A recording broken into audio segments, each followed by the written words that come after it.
Bonjour à tous, c'est avec vous.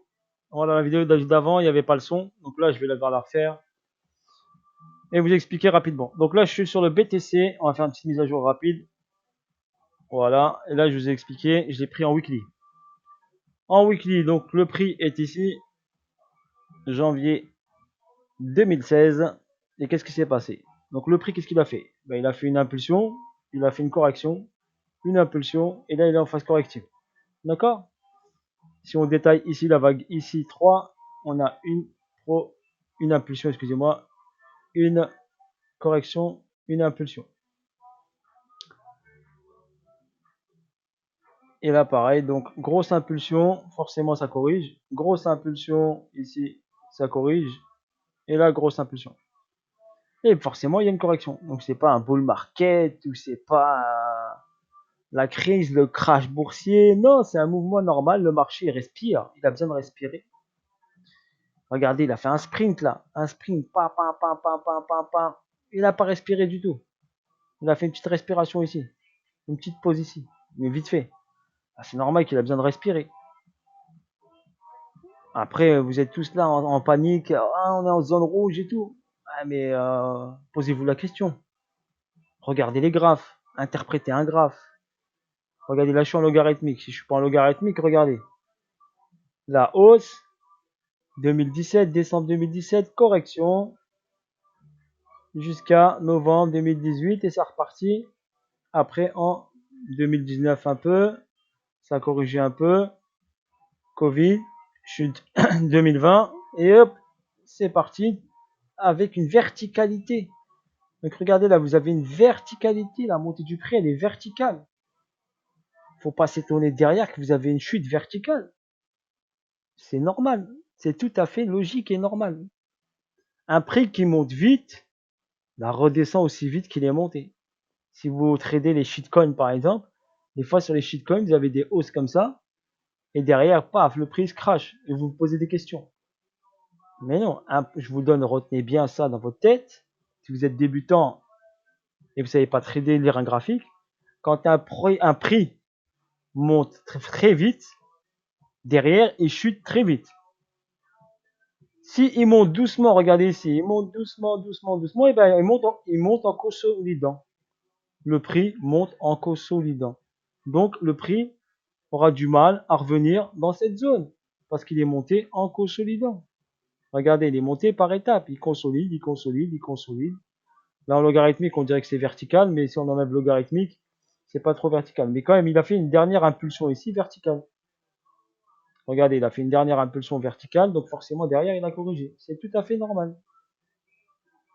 Donc quand vous avez une impulsion verticale, regardez ici, hop, l'impulsion était rapide. Forcément, le prix, il a besoin de respirer. C'est comme vous, être humain, on vous dit, allez, hop, faites un 400 mètres sur piste, à bloc, à fond. Bah, vous faites un 400 mètres à bloc, derrière, vous êtes obligé de respirer. Avant d'en faire un deuxième, avant d'en faire un troisième, avant d'en faire un quatrième, voire un cinquième. Donc à chaque fois, vous avez besoin de respirer, de reprendre pour que votre rythme cardiaque redescende. Et ben, le marché, c'est comme ça. Pensez que c'est un cœur, et là, d'un coup, le rythme cardiaque, il a augmenté, bam, bam, bam, bam, bam, 200 battements minutes. Je vous dis ça parce que moi, je suis coach sportif. Donc 200 battements minutes, par exemple. Et derrière, boum, il a besoin de respirer. Il a besoin de redescendre à 120 battements minutes, à 400 battements minutes, 80 battements minutes, avant de refaire une montée cardiaque, une montée du prix. Donc réfléchissez comme ça dans votre tête. Si vous avez compris ce principe-là, vous comprenez comment un prix fonctionne. Si un prix fonctionne, il monte doucement, en consolidant. Donc il monte doucement comme ça. C'est vrai que c'est chiant, c'est pas très... mais il continue à monter même s'il monte doucement. Mais par contre, quand il monte doucement comme ça, eh ben, il consolide ce prix. Et après, forcément, le prix, il aura du mal à revenir ici parce qu'il a consolidé à chaque fois qu'il est monté. Dès qu'il monte verticalement, il redescend direct parce qu'il est obligé de consolider. Il consolide ce prix. Après, ici, regardez, hop, montée verticale, il a consolidé le prix. Et là, boum, il monte, il va consolider le prix avant de repartir. Il est obligé de consolider. Consolidation est inévitable. Si vous voulez avoir qu'un actif soit costaud et solide, il doit consolider. Donc là, quand je suis débutant, très simple, regardez, vous prenez weekly, daily, H4. Vous ne descendez pas en dessous.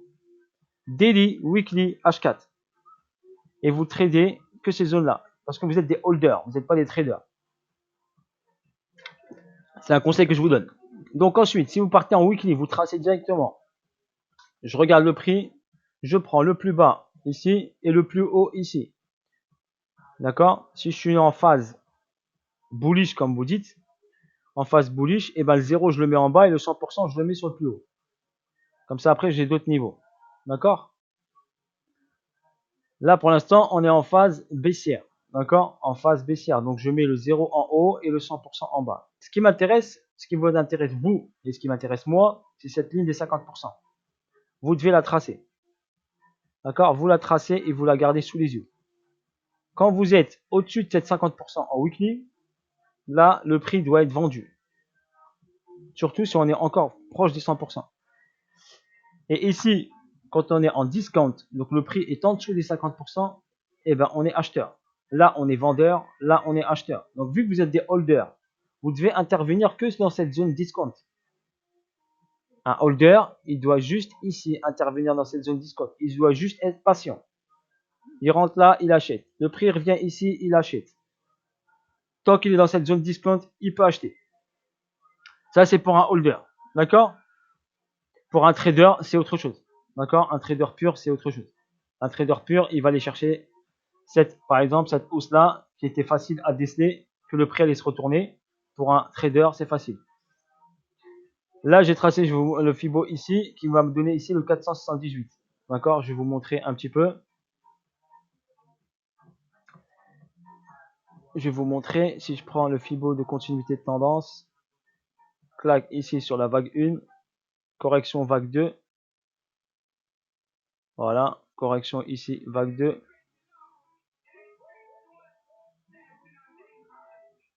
Tac. 3,618. Donc là, par exemple, vous êtes en vague 1, vous êtes holder ici, et ben vous checkez ces zones-là. Vous tracez votre Fibo de continuité et vous allez chercher ici 1,618 par exemple. Vous étiez là, il n'y a pas du tout ça. Donc j'ai cette hausse, cette baisse, et ben le prix forcément il a des fortes probabilités d'aller là, sur une hausse. Donc si vous étiez rentré par exemple ici à 4005, si vous êtes patient, ben le prix a forte probabilité d'aller au 33 ici. Et bien sûr, il a été. Et après, il est parti chercher même le 2,618 ici à 52 000. Et ensuite, il a fait un excès au-dessus. D'accord? Le 3,618 est à 70 000 $. Donc déjà, vous êtes rentré là, vous tracez votre Fibo de continuité, vous sortez ici par exemple 50%, et là, vous sortez la totalité. D'accord? Par exemple, et ben, vous avez fait une bonne opération au niveau de votre gain. Voilà comment on définit tout ça sur une phase haussière. D'accord? Quand j'ai une première montée, une correction, ben, je peux tracer ça pour avoir une phase haussière. Si par exemple je le fais sur la dernière vague ici, pour vous montrer, si je le fais là, je pars de la vague 2 ici, je monte en vague 3 là en haut, d'accord, au sommet, et je vais redescendre ici, allez, dans cette zone là, moi qui cherche par exemple, si on va chercher là. Si on va chercher empirique, on va chercher les 20 000 $, clac, je vais vous montrer, ça donne une projection au niveau du prix. Ça donne une projection ici au-dessus des 100 000 $. Pour la vague 5 là. Ça donne une projection, il peut aller à 120 000 $. Donc ça donne une projection par rapport à cette vague 3. Après, tout dépend de la correction. D'accord? Si elle va aux 20 000 $. Ça, c'est une projection si le prix descend aux 20 000 $. S'il descend aux 20 000, il va aller aux 120 000. S'il ne descend pas aux 20 000, s'il descend moins bas que les 20 000, donc juste là, comme je vous ai dit, là, bah, la projection nous donne un prix BTC, je vais vous montrer, à 130 000 $ environ, 120, 130 000 $. S'il va aller chercher le 2,618, ça donne ici un prix à 200 000 $. Voilà comment on fait une petite projection, comment on se projette. D'accord, au niveau du target. Donc pour l'instant, on n'est pas là. Pour l'instant, on est sur aller chercher le meilleur prix d'achat pour holder longtemps. Donc, qu'est-ce qu'on a dit pour le prix d'achat? Dans la zone discount, d'accord? Là, on est dans la zone discount, mais on est proche du 50%. Donc, c'est pas très intéressant d'aller acheter proche du 50%. Quand on est proche du 50%, de préférence, on fait rien. On observe. Bien sûr, si bien sûr on a encaissé ici. On a été malin, on a eu cette hausse verticale, on est encaissé ici, et après on attend de rentrer dans la zone discount pour recharger. Voilà votre technique, vous devez avoir ça comme technique. Le plus simplement possible. Après, pour des gens un peu plus aguerris, traders, on va aller en daily. Donc regardez en daily, comme je vous ai dit, cette zone n'a pas été, il n'a pas fait le plus bas par rapport, le plus bas pour l'instant c'est celui-là. Donc moi je l'attends dans cette zone-là, au plus bas ici. Ok?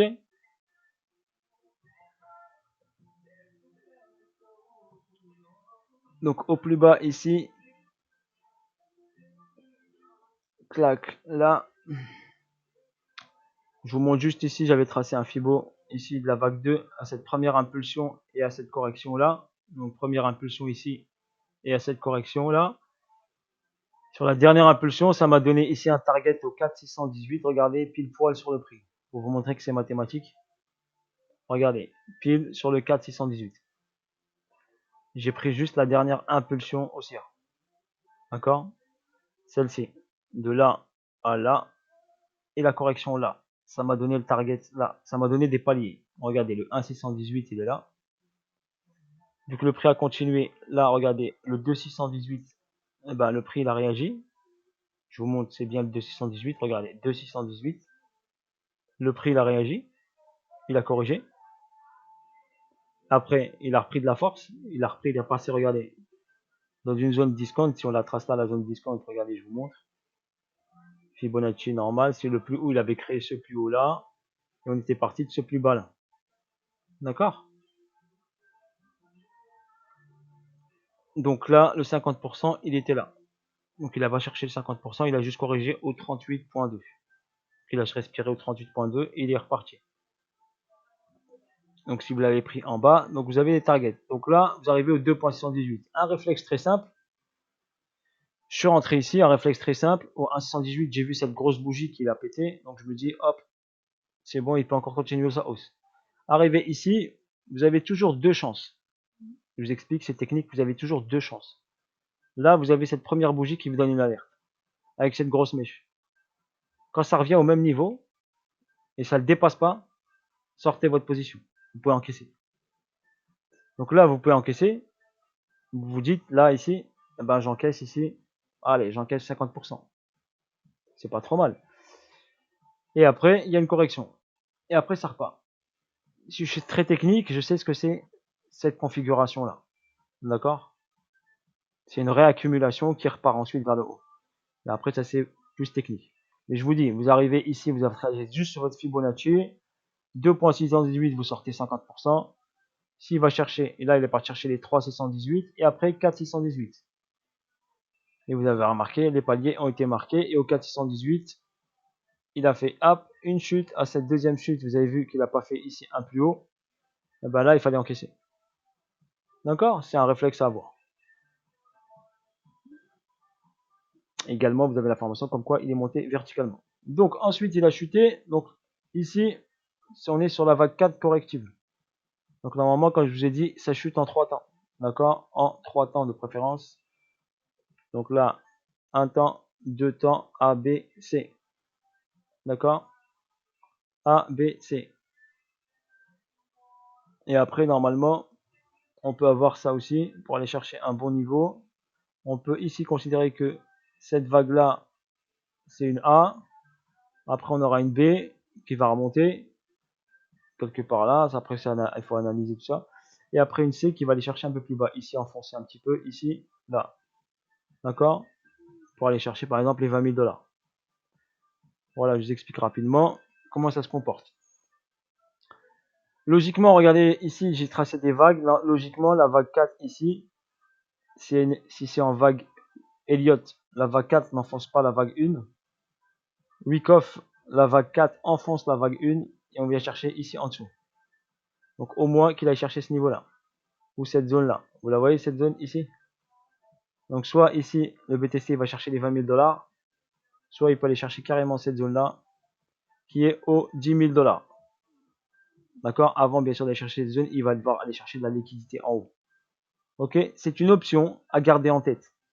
D'accord? Il peut aller enfoncer la vague 1 et aller chercher 20 000. Il se fait juste au niveau de la vague 1 ou enfoncer un peu plus bas ici sur cette zone-là et aller chercher les 10 000 $. Donc gardez-le juste en tête. D'accord? Pas de panique, ne paniquez pas. Si vous allez voir, hop, ici, et il ne fait pas un nouveau plus haut, d'accord? Ça, je essaierai de vous le dire sur mes vidéos. Là, on pourra envisager, si on a ici une distribution comme il s'est passé ici, une distribution, on pourra envisager d'encaisser nos positions et d'attendre cette chute magnifique aux 10 000 $ pour repartir après peut-être vers le haut. Ok, on verra, on avisera en petite unité de temps. Donc si on va en H4, qu'est-ce qui se passe ici? Comme je vous l'ai expliqué, la vidéo n'a pas de son, mais je l'ai tracé. Donc là, on a ici un plus bas, n'est pas plus bas que celui-là. Donc j'attends qu'il nettoie cette période-là, qui fait que le prix vient ici, avant de repartir. Je vais aller là, qu'est-ce qui se passe ici sur cette zone? Je vais aller en H1 pour vous montrer. En H1, ici, vous voyez cette zone-là, on appelle ça un complexe pullback ou une figure de rotation. D'accord? Ça, pour moi, c'est une figure de rotation. Donc, figure de rotation, cela veut dire que le prix, là, il chute. Voilà, je vous montre. Figure de rotation, le prix chute, étape par étape. Il est parti chercher ici, parce qu'on a analysé la bougie qui est là, je vous l'ai montré sur l'autre vidéo. D'accord? Je ne vais pas revenir dessus. Vous pouvez regarder la vidéo qui n'a pas de son. Dommage, il n'y a pas eu de son, c'est pas grave. Mais l'explication elle est là sur une bougie signature qui était là, qui est venue ici start ici cette bougie, le prix a travaillé ici, et après hop il est parti pump. Ensuite on est dans cette là. Donc après une structure ici, une structure de rotation, on a toujours une structure de neutralité. Donc elle est là la structure de neutralité. D'accord? Structure de neutralité qui est là. Donc le prix est monté, il a marqué ici un arrêt avec cette belle mèche ici où les acheteurs ont été rejetés par les vendeurs. Ok, donc il y en a peut-être qui ont fait un gros trade ici, après ils sont sortis de leur position. Ok, parce qu'ils avaient peut-être un petit niveau ici. Vous la voyez cette bougie là, celle-là, cette petite bougie ici, voilà, petite bougie signature qui a donné le niveau ici. Regardez, pile poil à ce niveau-là. Ok, voilà. Donc ils ont vu ce niveau-là, ils se sont dit hop, on sort, on encaisse. Par exemple, donc hop, les acheteurs ont été repoussés et ça a créé le AR qui est en dessous du PSY. Donc AR ici, donc là pour moi on a une schématique de distribution. Donc forcément le prix, donc il est monté ici. Normalement il doit créer un saut, donc aller chercher ici de la liquidité sous le AR ici, pour aller faire ici deux petits sommets, soit un double sommet avec un UT et un UTAD, soit un seul sommet et replonger derrière, aller chercher une autre zone qui nous intéresse. D'accord? Ou nous faire encore, nous balader encore pendant 2-3 semaines. Donc les zones ici pour l'UTAD et l'UT, donc ça doit être au-dessus du BC. Ça peut être ici ou là, d'accord? Après, analyser plus approfondément. Mais bon, pour des holders, c'est pas ça qui vous intéresse. Ça, c'est vraiment pour du trading pur. Pour les gens qui veulent prendre des 20-30%, par exemple. Mais pour les holders, il vaut mieux attendre les bonnes zones. Avec comme ça, il y aura des gros mouvements. Car là, par exemple, la progression, si on va chercher ça, on aura du 20%. Ce qui n'est pas super intéressant pour vous. Sauf pour les traders qui ont l'habitude de trader, bah, qui peuvent rentrer avec levier et multiplier ce pourcentage en levier x5 ou x10. Mais ça, c'est pour les aguerris. Je vous déconseille d'aller chercher ça. Prenez juste des spots, allez chercher les bons niveaux. Zone discount pour aller acheter. Zone premium, on encaisse pour les holders. D'accord? Pour les traders, c'est tout autre chose. Voilà, j'espère que cette vidéo a été instructive pour vous. Voilà, complexe pullback. Donc forcément, cette structure de rotation va nous donner une hausse, d'accord, normale, donc descente, retracement. Donc ici, on est en phase baissière, donc forcément les baisses seront plus importantes que les hausses. Donc vous allez avoir une hausse, mais elle sera plus faible que ces genres de baisses. Par exemple, regardez ici la baisse, une correction, ici une baisse, une correction. Et les corrections haussières seront bien sûr pas très importantes ou pas monstrueuses. Ok, voilà sur ce, si vous avez des questions, n'hésitez pas à me laisser en commentaire. Donc pour l'instant, on surveille ici tranquillement. On est sur la zone des 50% weekly que je vous ai montré. Donc rien au niveau des holders, rien à faire. Ne faites rien. Gardez vos stablecoins au chaud, préparez-les. Voilà, sur ce, bis à tous et à bientôt pour de nouvelles aventures. N'hésitez pas à liker, partager à vos amis, à vos proches. Voilà, bis et à bientôt. Ciao, ciao, ciao, ciao.